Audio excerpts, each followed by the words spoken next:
प्रणाम गुरुदेव।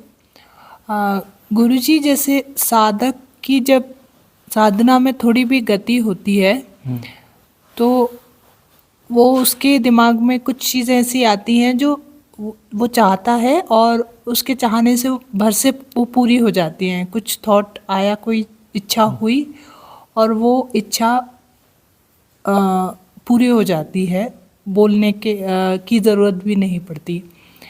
तो ऐसे में साधक के अंदर अहंकार की संभावना रहती है, तो उससे वो देख पाता है कि ऐसा आ सकता है, तो उससे कैसे बचें या कैसे पहली आगे। बात तो यह है कि साधना करने पर भीतर जो है शक्तियाँ जागृत होती हैं, सिद्धियाँ जागृत होती हैं और उन सिद्धियों के दुरुपयोग की संभावना तो होती है। जिसको भी सिद्धि मिलती है वो जनरली इसका दुरुपयोग करता ही करता है। जनरली अपवाद बहुत मुश्किल देखे गए हैं, बाकी सभी उसमें फिर उस एक नए माया जाल में फंस जाते हैं।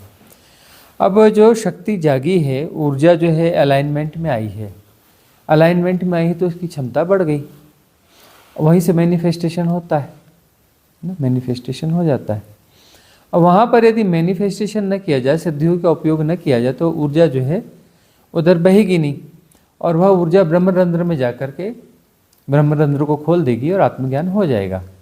लेकिन वो सिद्धियों में के चक्कर में फंस गए हैं, तो फिर वो जो है वो गोल गोल चक्कर है और ख़तरनाक चक्कर है। मतलब उनकी मुक्ति की संभावना खत्म हो जाती है। जो सिद्धियों में पड़ जाते हैं उनकी मुक्ति नहीं होती है, उनको फिर यहीं इसी जाल में फंसे रहना पड़ता है। और यह जो फिर सिद्धियों की आकांक्षा उनके कई और जन्म करवाती है। उनको बार बार स्कूल का बस्ता उठाना पड़ता है, A for apple B for boy करना पड़ता है। नहीं तो आत्मज्ञानों की संख्या तो काफ़ी होती है। इतनी कम क्यों होती है आत्मज्ञानियों की संख्या? इतनी बड़ी आबादी है और उसमें आत्मज्ञानियों की संख्या इतनी कम क्यों होती है? क्योंकि सिद्धियों के चक्कर में फंस जाते हैं तो आत्मज्ञान तो होने की संभावना खत्म हो जाती है। बहुत सारे लोग सिद्धियों में फंस जाते हैं। तो रेयर वन होता है जो सिद्धियों के चक्कर में नहीं पड़ता और वह ऊर्जा जो है ब्रह्मरंध्र को खोल देती है। ब्रह्मरंध्र खुलना जरूरी है। ब्रह्मरंध्र नहीं खुला, ऊर्जा ऊपर उठ गई है, तो सिद्धियाँ बनेगी। वह ऊर्जा जो है सिद्धियों को मिल जाएगी। ठीक है ना। हमारे अंदर जो है ऐसी अलग अलग 8 प्रकार की सिद्धियाँ, अष्ट सिद्धियाँ बोलते हैं ना, 8 प्रकार के मन जो है आलम्बन लेता है। तो उन सारे आलम्बनों को जो है ताकत मिल जाएगी। तो फिर जिसको ज़्यादा ताकत मिलेगी वो ज़्यादा शक्तिशाली हो जाएगी वो सिद्धि। किसी को कोई पर्टिकुलर सिद्धि होती है ना, तो जिस तरफ उसका रुझान ज़्यादा रहता है, उसके मेंटल पैटर्न्स ज़्यादा रहते हैं, तो वाली सिद्धि जो है उसकी जागृत हो जाती है। सिद्धि जागृत होगी मतलब अब जो है सिद्धि की जागृति होगी और उसकी जागृति समाप्त हो गई। अब उसका जागना खत्म हो गया। वह जाग सकता था, एनलाइटेंड हो सकता था, वो संभावना अब समाप्त हो गई। अब जो है उसकी मुक्ति की संभावना नगण्य हो गई, नहीं के बराबर हो गई।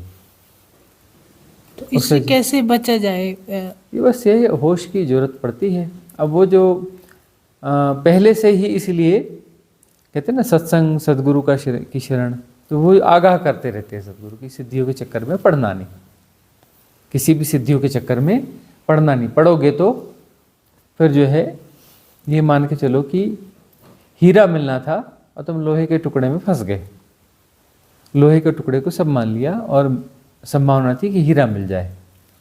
फंस गए सो फंस गए तो जन्म व्यर्थ जाएगा। सिद्धियों से बाहर आना मुश्किल होता है। हमने देखा कि ऐसे सिद्धियां जिनको आ जाती हैं वो तरह तरह के चमत्कार भी करते हैं, तो फिर मैनिफेस्टेशन चमत्कार भी करने लगते हैं। उनकी सिद्धियां जो है टिकती नहीं है। हमने बचपन से वाच किया, बहुत सारे ऐसे लोग जो हैं जिन्हें सिद्धियां थी, हम उनके संग साथ में रह करके देखा। हमारे हाथ में भी सिद्धियाँ आई थी, वो तो बहुत छोटी उम्र थी हमारी, तो 5 साल की उम्र बामुश्किल रही होगी जब सिद्धियाँ आई थी। लेकिन जो है उस समय होश आ गया था कि इसका दुरुपयोग नहीं करना चाहिए। कुछ दिनों तक हमने उपयोग किया, लेकिन जो है एकांत में किया। एकांत में करने के कारण अपना जो है कोई प्रदर्शन की कामना नहीं हुई, अहंकार नहीं हुआ, कुछ अपना विकार बन नहीं पाया। और तब उतने में ही समझ भी आ गई इस चक्कर में बिल्कुल नहीं पड़ना है, इन चीज़ों का प्रयोग करना ही नहीं है। वह जैसी वो बात आई तो वह चीज़ छूट गई, फिर अपने प्रयोग छोड़ दिए। तो फिर जो है उसके बाद सहज हो गए हम, नहीं तो फिर वो मुश्किल हो जानी थी। और ये साधकों को सिद्धियां मिल जाती हैं,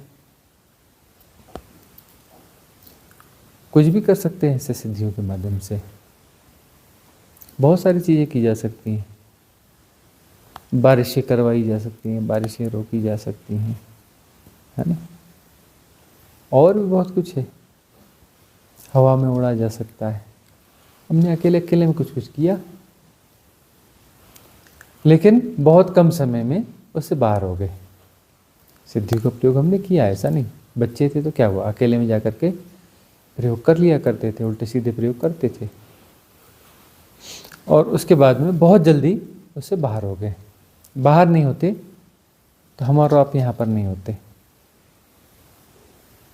हम कहते हैं ना, बहुत सारे ऐसे लोगों को बाद में भी हमने वाच किया, सिद्धियों के कारण उन्होंने जो है बड़ा, उनके पास भीड़ भाड़ हुई, उनका नाम यश प्रतिष्ठा हुई, धन इकट्ठा कर लिया उन्होंने, और सिद्धियाँ उनकी चली गई। क्योंकि सिद्धि जो है एक शक्ति है, और शक्ति जो है वह खर्च होती है, ठीक है ना, उसकी कोई लिमिट होती है, अनलिमिटेड नहीं होती है। तो सिद्धियों के माध्यम से जो शक्तियाँ मिलती हैं कुछ दिनों तक एक्टिवेट रहती हैं, और उसके बाद फिर वो ख़त्म हो जाती हैं, क्षण होने लगती हैं, क्षण होकर समाप्त हो जाती हैं। फिर उसके बाद वो व्यक्ति फ्रस्ट्रेशन में चला जाता है, उन सिद्धियों को फिर से प्राप्त करने की कोशिश करता है, मिलती नहीं है। और जो उसने जो अपना काम धंधा चला रखा था सिद्धियों के माध्यम से, वो काम धंधे जो है फिर अपना बैठने लगते हैं, लेकिन वह झूठ झमास कुछ भी करके उसको चालू रखने की कोशिश करता है। इस प्रकार से ये चीज़ें चलती हैं। अच्छे काम के लिए भी करते हैं तो भी इसमें अहंकार आ जाता है। हाँ, जैसे वो जंगल के गाँव में जो है ना, थोड़ा जो नेचर के बीच में रहते हैं, जो स्कूल नहीं पढ़ते हैं, उनको सिद्धियाँ ज़्यादा आती हैं। और जो पढ़ने लिखने वाले हैं उनको सिद्धियाँ बहुत रेयरली आती, नहीं आ पाती। जो पढ़ते लिखते नहीं हैं, गांव देहात के लोग रहते हैं ना, ये बस्तर में जाएंगे, मुड़िया मारिया अबुझ माड़िया इधर उधर, अभी बहुत लोगों को सिद्धियाँ मिलेंगी। पहले के समय में तो सिद्धि बिल्कुल कॉमन रही है। देहात आदिवासियों के बीच में जहाँ हम रहे हैं, वहाँ पर जो है लोगों के पास सिद्धियाँ ऐसे हुआ करती थी। तो उनकी सिद्धियाँ, हमारे पास भी थी सिद्धियाँ, और हाँ वो तो चली गई, लेकिन दूसरों की सिद्धियाँ थी तो उनको भी हम देखते समझते रहते थे। हमारी मित्र मंडली में बहुत लोग थे ऐसे जिनके पास सिद्धियाँ थी। तो उन सिद्धियों का हमने उन्हें दुरुपयोग करते हुए देखा। हम टोक भी देते थे, लेकिन अब वो तो खैर रुकने वाली चीज़ है नहीं।